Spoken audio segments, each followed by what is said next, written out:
Weakness feel होती है, या कहीं पर कॉन्सेंट्रेट नहीं कर सक रहे हैं, स्टमक जो उनका पेट है वो हो सकता है खराब हो, या कई बार जी मचलाना मतलब जैसे वॉमिट वाला फील होना, ऐसा सिम्टम भी देखा जाता है कुछ लोगों में।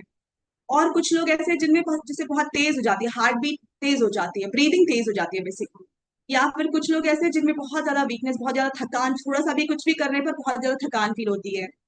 और वो जैसे ऐसे बहुत आलस, थोड़ा सा वैसा हैवी फील होता है उनको। तो इस तरह के ये सिम्टम्स हैं। और अगर किसी का ब्लड प्रेशर एक्सट्रीमली लो चला गया है, बहुत ज्यादा लो चला गया है, उसको शॉक की कंडीशन कहा जाता है। उस टाइम पर क्या होता है कि कंफ्यूजन वाली स्टेज में आ जाता है, स्पेशली ओल्डर लोगों में देखा गया है ये ज्यादा। उसके अलावा स्किन कलर चेंज होने लगता है, पेल हो जाती है स्किन, ब्रीदिंग फास्ट हो जाती है, बहुत वीकनेस फील होती है, पल्स रेट भी कम हो जाती है, और यूरिन जो है वो भी कम हो जाता है। तो ये एक्सट्रीम सिचुएशन है। नेक्स्ट आता है क्या क्या रीजंस, क्या क्या कॉजेस हो सकते हैं लो ब्लड प्रेशर होने के। तो सबसे पहले आता है न्यूट्रिशन डेफिशिएंसी। सब जो विटामिन बी 12 हमने सुना है, विटामिन बी 12 या फॉलिक एसिड जिसको बोलते हैं, उसकी डेफिशिएंसी को लिंक किया जाता है बेसिकली लो ब्लड प्रेशर से। तो अगर बी 12 की कमी है तो चांसेस हैं कि लो बीपी हो सकता है। या कोई अगर बहुत लंबे समय से बेड रेस्ट पर है, या बहुत लंबे समय तक खड़े रहता है, तो भी चांसेस हैं लो बीपी हो सकता है।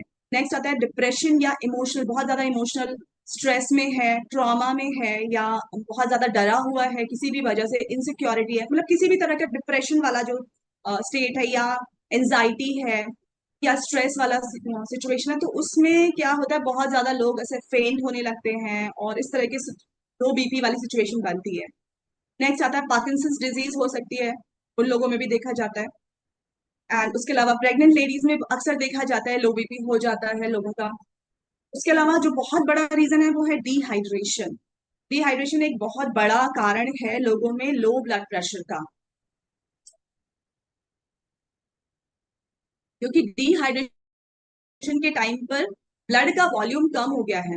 और ऐसे लोग जिनके अंदर कोलेस्ट्रॉल ज्यादा है, कोलेस्ट्रॉल लेवल अगर बढ़ा हुआ है, या और दूसरे टॉक्सिन्स भी हैं बॉडी के अंदर दूसरी वजहों से, तो अब क्या होता है कि जो ब्लड है वो गाढ़ा भी है, और उस आपने पानी भी ठीक से नहीं पी रहे हैं लोग, क्या स्पेसिफिकली वो डिहाइड्रेटेड है, और जो ब्लड है वो गाढ़ा हो गया, उसका वॉल्यूम कम हो गया है, तो अल्टीमेटली हार्ट ठीक से पंप नहीं कर पाएगा ब्लड को, और उसकी वजह से फिर लो बीपी भी हो सकता है।